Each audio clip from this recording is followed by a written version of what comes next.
नमस्कार। अपना उत्तराखंड के इस वक्त के बुलेटिन के साथ मैं हूं अनुपम। प्रदेश की हर छोटी बड़ी खबर लेकर सबसे पहले बात करेंगे बड़ी खबर की। नैनीताल से इस वक्त की ब्रेकिंग न्यूज आ रही है। एक मकान में भीषण आग लगी है। मकान में कुछ लोगों के फंसे होने की आशंका है।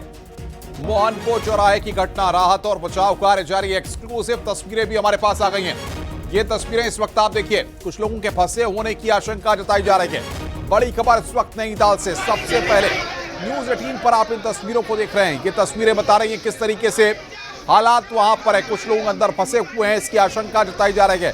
बड़ी खबर इस वक्त न्यूज 18 पर, सबसे बड़ी खबर इस वक्त हम आपको बता रहे हैं। एक्सक्लूसिव तस्वीरें यहां पर आप देख रहे हैं। आग की लपटें वहां पर साफ तौर पर दिखाई दे रही हैं। मकान में भीषण आग लगी है, ये आप देख सकते हैं। बाकायदा बोर्ड लगा हुआ है। नेमत कदा चिकन कॉर्नर का बोर्ड भी वहां पर लगा हुआ है और दमकल की गाड़ियां मौके पर पहुंची हैं। आग पर काबू पाने की कोशिशें लगातार की जा रही है। वीरेंद्र बिष्ट बातचीत करने के लिए हमारे संवाददाता हमारे साथ फोन लाइन पर जुड़ गए हैं। वीरेंद्र, बताइए क्या स्थिति इस वक्त मौके पर है, कितने लोग अंदर मौजूद थे, क्या जानकारियां निकलकर सामने आ रही हैं? देखिए, बता दूं कि जो मोहनको चौराहा है, नैनीताल का काफी व्यस्तम चौराहा है, वहां पर इस तरह की ये जो आग की घटना है वो हुई है।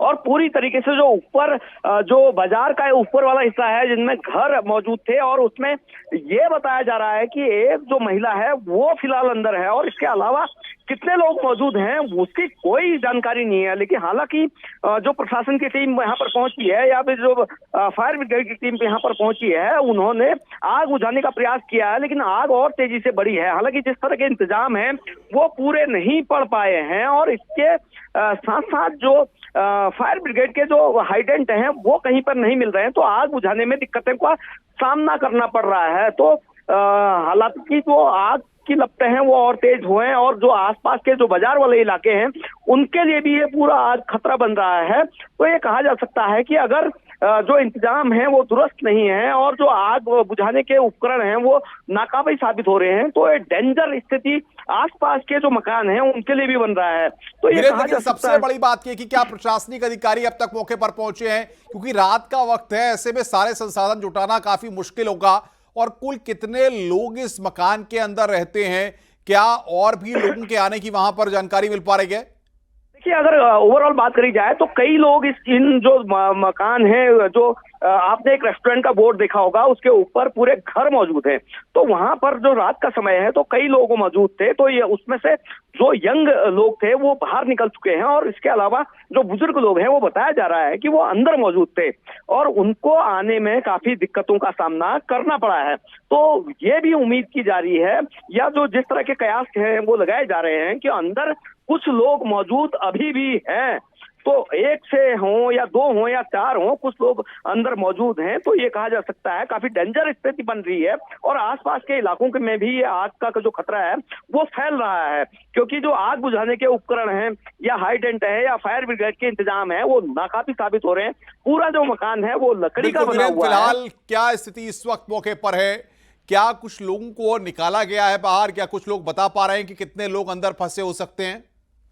उनसे जब हमारी सारे मामले पर बातचीत हुई थी तो उनका कहना था एक दो लोग अंदर हो सकते हैं जो बुजुर्ग हैं।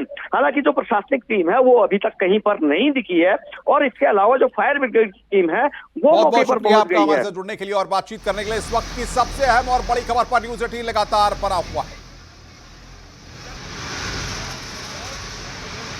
नैनीताल के जो मोहनको चौराहा है वहां पे इस तरह से भीषण आग लगी है। देख सकते हैं कि किस तरह से जो भीषण आग है वो लगी है, लेकिन बताया जा रहा है कि कुछ लोग अंदर हो सकते हैं।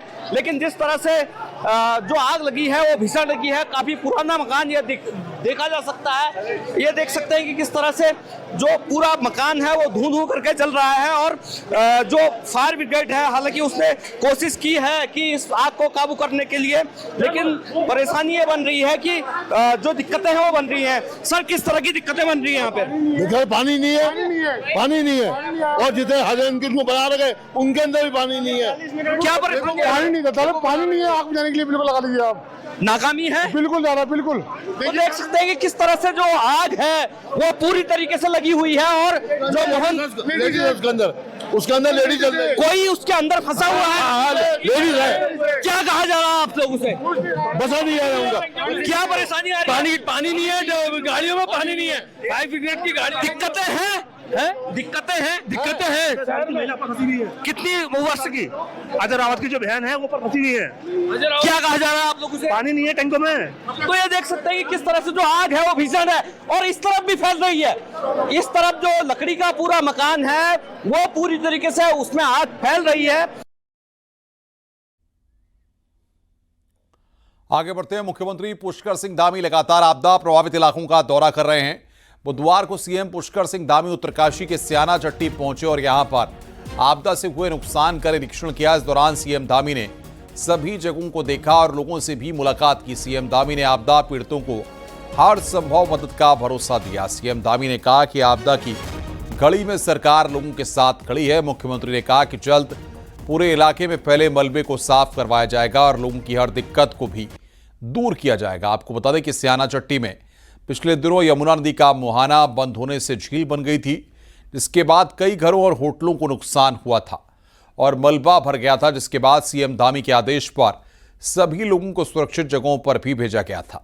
वहीं बुधवार को सीएम धामी खुद मौके पर पहुंचे और नुकसान का पूरा अपडेट लिया।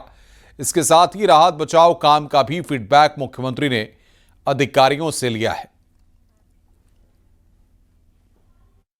यहाँ पर भारी नुकसान हुआ है, उसका मैंने सभी जगह में गया हूँ, देखा है।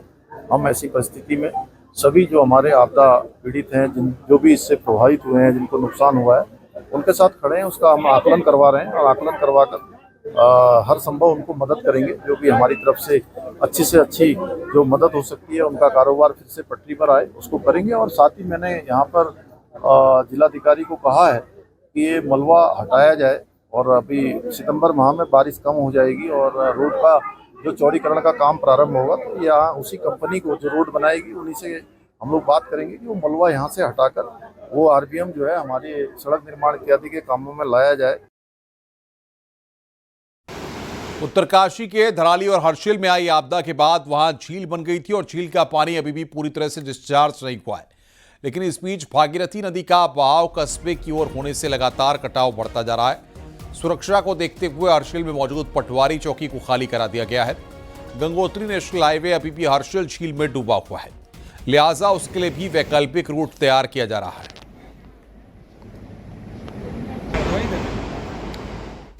रामनगर के क्यारी में उफनती खिचड़ी नदी में पर्यटकों ने अपनी कार डाल दी। नदी में पानी इतना ज्यादा था कि कार उसमें आधा डूब गई और वहीं बंद हो गई। हालांकि कार में सवार दोनों लोगों को ग्रामीणों ने बचा लिया। बाद में ट्रैक्टर की मदद से कार को पानी से बाहर निकाला गया। पर्यटक हरियाणा के बताए जा रहे हैं, लेकिन पर्यटकों की लापरवाही उन पर भारी पड़ सकती थी और बड़ा हादसा हो सकता था।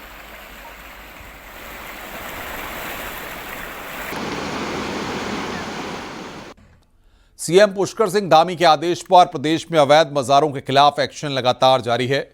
इसी कड़ी में बुधवार को देहरादून के वन विभाग के नवादा क्षेत्र में अतिक्रमण कर बनाई गई मज़ार को ध्वस्त किया गया। वन विभाग और जिला प्रशासन की टीम ने अवैध मज़ार को तोड़ा है और जमीन कब्जे में ली। उत्तराखंड में अभी तक 538 ऐसी मज़ारों को ध्वस्त किया जा चुका है जो सरकारी भूमि पर अतिक्रमण कर बनाई गई थी।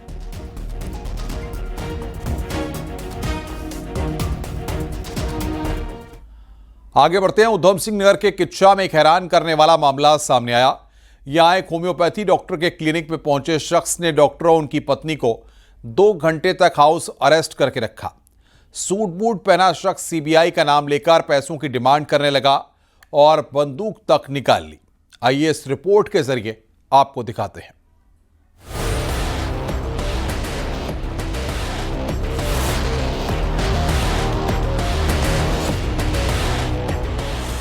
उत्तराखंड के उधम सिंह नगर जिले के किच्चा में एक डॉक्टर को धमकी का मामला सामने आया है। आवास विकास के रहने वाले होम्योपैथिक डॉक्टर गौरांग मोहपात्रा हर रोज की तरह अपने घर में बने क्लिनिक में बैठे हुए थे। इसी दौरान एक व्यक्ति दोपहर लगभग 2 बजे क्लिनिक में घुसा और उसने खुद को सीबीआई अधिकारी बताया। जब तक डॉक्टर कुछ समझ पाते तब तक उनका मोबाइल और उसके बाद उनकी पत्नी का मोबाइल उनके कब्जे में ले लिया। डॉक्टर के मुताबिक उस व्यक्ति ने पूछा कि घर और दुकान में नकदी कितनी मौजूद है। जब डॉक्टर ने मना कर दिया तो वो डॉक्टर और उनकी पत्नी को गोली मारने की धमकी देने लगा। इसी दौरान उस व्यक्ति ने तलाशी लेना शुरू कर दिया। जब मौके से कुछ बरामद नहीं हुआ तो पैसों का इंतजाम रखने की बात कहकर चला गया। सारी जांच कराएंगे, आपका सारी कागज फर्जी है, और आपका डिग्री फर्जी है, आपका मेडिसिन भी फर्जी है। तो तुरंत वो हमको सीज कर दिया, मेरा मोबाइल भी ले लिया और पैसा मांगा, 50-60 लाख मांगा, उसको हम ये कर देंगे। और गोली मारने के लिए कोशिश नहीं किया, लेकिन बंदूक था उनका पास और हम डर गए। फिर हमको 2 घंटा सीज कर दिया हमारा घर में करके। फिर लास्ट में थ्रेटनिंग देके गया, आपको ऑफिस आना है और 50 लाख देना है हमको, फिर आपको नहीं तो जेल भेज देंगे। घटना से जुड़ा सीसीटीवी वीडियो भी सामने आया है। लगभग 2 घंटे तक डॉक्टर और उसकी पत्नी को हाउस अरेस्ट करके रखा गया। घटना के बाद पीड़ित चिकित्सक कोतवाली पहुंचकर लिखित शिकायत दी। सीसीटीवी फुटेज के आधार पर पुलिस ने आरोपी की तलाश शुरू कर दी है। हुआ है उनके आरोप अनुसार उसने इनके घर की सर्च भी करी, इनको धमकाया भी कि संभवतः 10 लाख रुपए की मांग करी और उसके बाद में जो है वो वहां से चला गया। और इनका कहना है कि उनकी और उनकी पत्नी के साथ में इसके द्वारा जो है व्यवहार भी गलत किया गया। हाँ, वो सारी चीजें हैं। 10 लाख इसमें जांच हो रही है, हमारी टीम इसमें लग गई है, सर्विलांस भी हमने इसमें लगा दी है और जल्दी हम लोग इसको अनावरण कर लेंगे। फिलहाल डॉक्टर को धमकी देने वाले इस केस की जांच पुलिस ने शुरू कर दी है। सीसीटीवी में सूट बूट वाले धमकीबाज की जानकारी जुटाई जा रही है और पता लगाने की कोशिश की जा रही है कि इस शख्स का असली मकसद क्या था। Bureau report, news 18, Uttar Pradesh, Uttarakhand.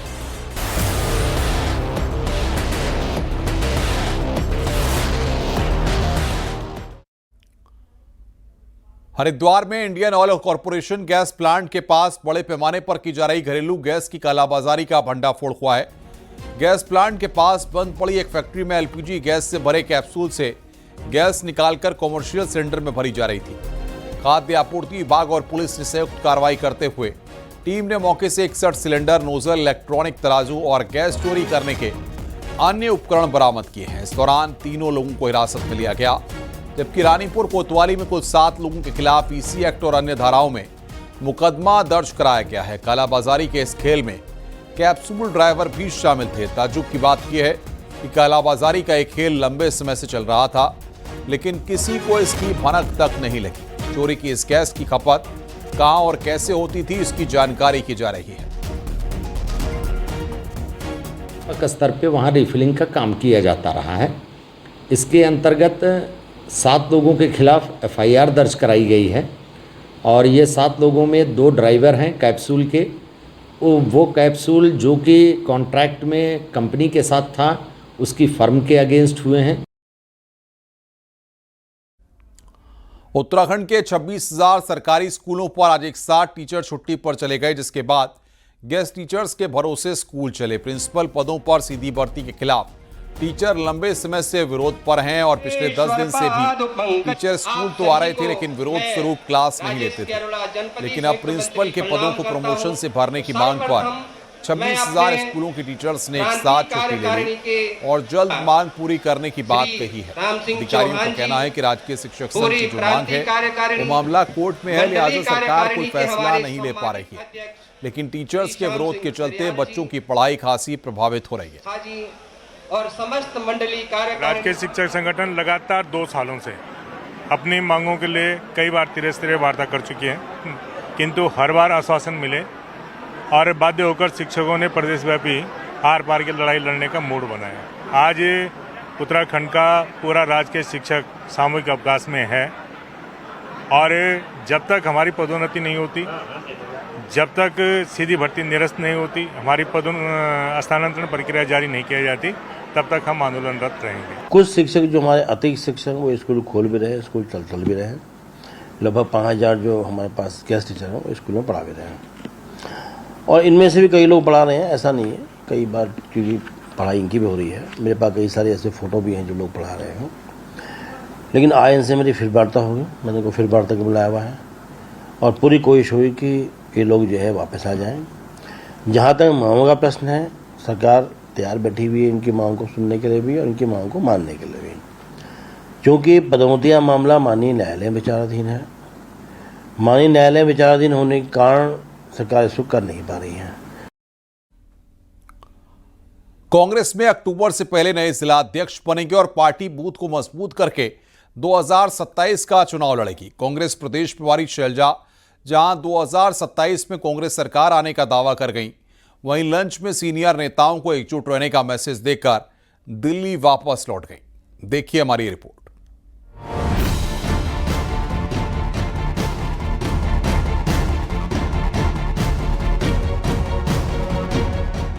डेढ़ साल बाद देहरादून आई कांग्रेस प्रदेश प्रभारी शैलजा ने 3 घंटे मीटिंग की। पहले सीनियर नेता विधायकों के साथ, तो फिर उसके बाद जिला अध्यक्ष चुनने के लिए तय किए गए प्रत्याशियों के साथ। शैलजा ने साफ कर दिया कि कांग्रेस को बूथ तक पार्टी को मजबूत करने वाले नेताओं की जरूरत है। जिला अध्यक्ष ठीक होंगे तो जिले, ब्लॉक और बूथ में हाल सुधरेगा। उत्तराखंड में कांग्रेस के 26 जिला अध्यक्ष हैं और सब मिलकर काम करेंगे, तभी 2027 की राह आसान होगी। आने वाले समय में पार्टी मजबूत होगी, हमारे जिला अध्यक्ष बनेंगे, ब्लॉक, मंडल, बूथ, हर स्तर पर पार्टी को और ज्यादा मजबूत किया जाएगा और सभी लोग मिलकर अपने सुझाव देते हुए पार्टी के इस नए सृजन अभियान में शामिल हों। कांग्रेस प्रदेश प्रभारी से जहां विधानसभा सीटों के दावेदार अभी से सिफारिश लगाते दिखे, तो नेता विपक्ष यशपाल आर्या की तरफ से दिए गए लंच में सीनियर नेताओं से बात की। यशपाल के मुताबिक प्रभारी के आने से माहौल बदलेगा। वहीं 2027 को देखते हुए जिला अध्यक्षों के साथ क्या प्रदेश अध्यक्ष भी बदलेगा, इस सवाल का जवाब मौजूदा प्रदेश अध्यक्ष करण महरा ने अपने अंदाज में दिया। देखिए, हो सकता है मुझे जिला अध्यक्ष बना दिया जाए। नहीं, ये मजाक की बात नहीं है। आप मध्य प्रदेश में और अन्य जगह देखिए, हमारे AICC के जनरल सेक्रेटरीज को भी जिले का अध्यक्ष बनाया गया है, सांसदों को जिला अध्यक्ष बनाया गया है, क्योंकि हंसने की बात नहीं है। हम लोग सिपाही हैं पार्टी के और जहाँ लगाया जाएगा वहाँ काम करेंगे। जब वो हमारे कार्यकर्ताओं को मोटिवेट करने के लिए आज हमारी प्रभारी श्रद्धा जी आई और निश्चित रूप से प्रदेश कांग्रेस कमेटी है, उनका जो भी दिशा निर्देश होगा, हम सब मिलकर संगठन और विधानमंडल दल मिलकर काम करेंगे। 3 घंटे में विधायकों, सीनियर नेताओं, दावेदारों और कार्यकर्ताओं से मिलकर शैलजा वापस दिल्ली लौट गई। पर जिला अध्यक्ष चुनने के खेल में असली सियासत अब शुरू होगी, जब अपने चहेते को जिला अध्यक्ष बनाने के लिए बड़े नेता दांव मारेंगे। साथ ही 2027 के लिए प्रदेश की कमान किस नेता के हाथ में होगी, ये भी कांग्रेस के अंदर बड़ा सवाल है। दीपांकर भट्ट, न्यूज़ 18, देहरादून।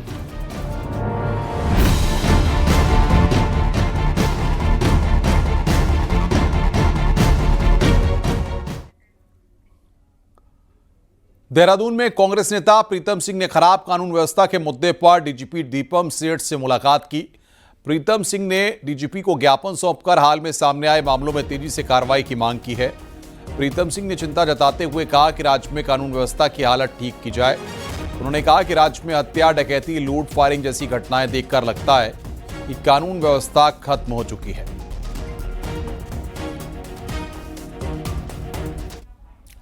आगे बढ़ते हैं। नैनीताल में सबसे बड़ी समस्या पार्किंग की हो रही है और यह पर्यटन सीजन के दौरान खासा मुसीबत भी बन जाती है, लेकिन अब इस बड़ी समस्या का समाधान होने वाला है।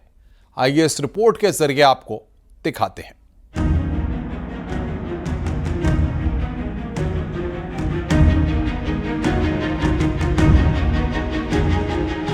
नैनीताल में भीड़ बढ़ने के साथ सबसे बड़ी समस्या पार्किंग की रहती है, जिसकी वजह से पहाड़ आने वाले पर्यटकों को जाम के साथ ही कई परेशानियां झेलनी पड़ती हैं। लेकिन जल्द ही सरोवर नगरी में पार्किंग की समस्या से पर्यटकों को निजात मिलने वाली है, क्योंकि मेट्रोपोल के 22,000 वर्ग मीटर में अगले सीजन तक पार्किंग बनाने का लक्ष्य है, जिसके लिए 40 करोड़ रुपए भी मंजूर कर दिए गए हैं। साथ ही अंडा मार्केट से चीना बाबा चौराहे तक सड़क चौड़ीकरण का काम भी होना है। मेट्रोपोल का जो पार्किंग बनना है, सरफेस पार्किंग, उसकी सारी प्रक्रियाएं पूर्ण होकर उसमें अभी शासन से धनराशि जारी हो गई है। लगभग 40 करोड़ से वो पार्किंग बनाई जानी है। 700 व्हीकल्स का पार्किंग उसमें रहेगा, 4 व्हीलर्स का, और लगभग 200 2 व्हीलर्स की पार्किंग भी क्रिएट करी जा रही है। दरअसल पार्किंग की कमी के चलते शहर से बाहर ही गाड़ियों को रोक दिया जाता है, जिसके चलते पर्यटकों को परेशानी के साथ घंटों जाम से जूझना पड़ता है। कई टूरिस्ट तो वापस भी लौट जाते हैं। हालांकि मेट्रोपोल में बनने वाली पार्किंग को लेकर कारोबारी भी उत्साहित हैं।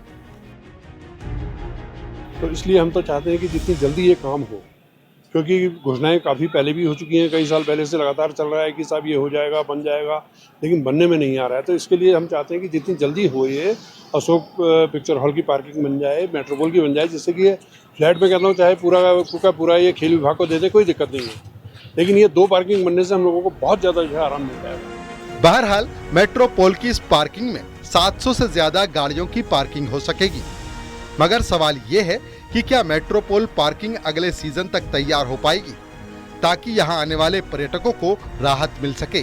नैनीताल से न्यूज़ 18 के लिए वीरेंद्र बिष्ट की रिपोर्ट। एसडीआरएफ को और सक्षम बनाने के लिए नई ऑपरेशनल यूनिफॉर्म तैयार की जा रही है। नई ड्रेस इस तरह डिजाइन होगी जिसमें छोटे बड़े रेस्क्यू उपकरण रखे जा सकेंगे और जरूरी टूल्स भी शामिल होंगे। वहीं एसडीआरएफ को अब हाईटेक उपकरण भी मिलेंगे। Ground penetrating radar, live detector और RD-400 से मलबे में फंसे लोगों का पता लगाया जाएगा। थर्मल और नाइट विजन ड्रोन रात और कोहरे में भी राहत कार्य आसान बनाएंगे। वहीं मल्टी बीम सोनार, अंडर वाटर कैमरा जल आपदा में लापता लोगों की खोज करेंगे। साथ ही लोड ड्रोन और हाई ब्राइट सर्च लाइट से राहत कार्य और तेज और सुरक्षित होंगे। वाटरप्रूफ बूट्स जैसी बेसिक सुरक्षा भी जवानों की कार्य क्षमता बढ़ाएगी।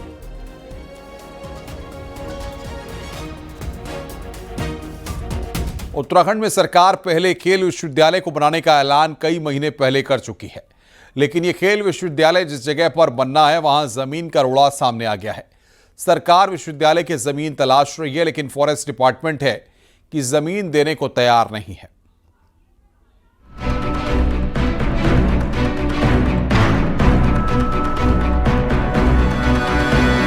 कुमाऊं के मैदान हल्द्वानी में मौजूद Indira Gandhi international sport complex से लगी जमीन पर सरकार प्रदेश का पहला खेल विश्वविद्यालय बनाना चाहती है, लेकिन फॉरेस्ट डिपार्टमेंट अपनी जमीन देने को तैयार नहीं।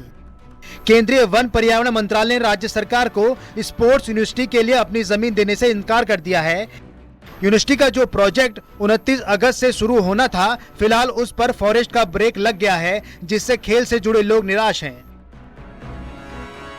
सर, ये दुर्भाग्य है कि यहाँ पे स्टे लगा दिया गया है।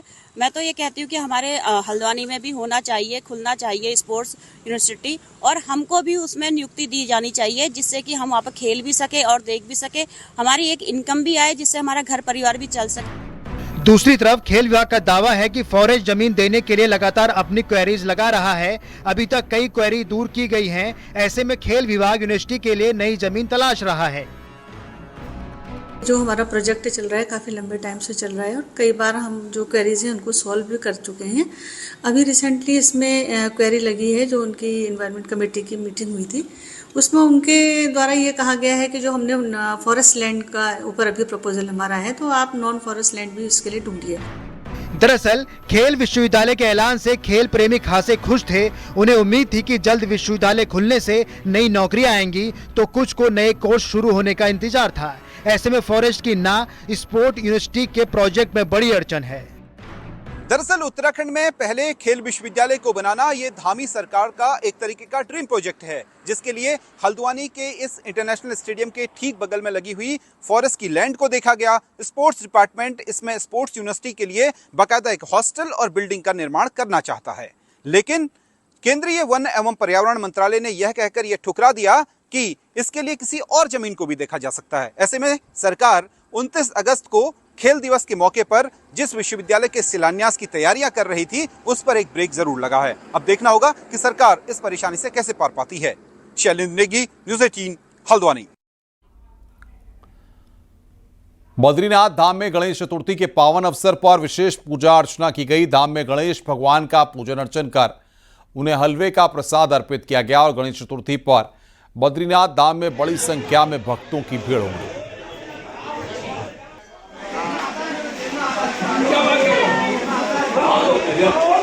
चकराता के जौनसार बावर में जागड़ा पर्व की धूम है। सिद्धपीठ महासू मंदिर हनोल समेत दोहा, दसऊ, बिसोई, लखवाड़, तैना, लखियार महासू मंदिरों में जागड़ा पर्व मनाया जा रहा है। हजारों की संख्या में लोग दर्शन के लिए पहुंचे हैं। जौनसार बावर के 4 मुख्य पर्व में से एक जागड़ा पर्व भी है। इसमें जौनसार बावर समेत उत्तरकाशी, जौनपुर, टिहरी और हिमाचल के सिरमौर जिले से श्रद्धालु पहुंचते हैं।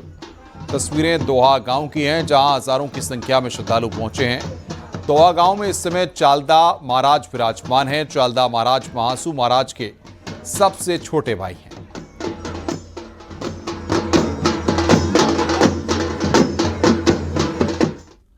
रुक रहे हैं यहां पर ब्रेक के लिए। खबरों का सिलसिला लगातार जारी है।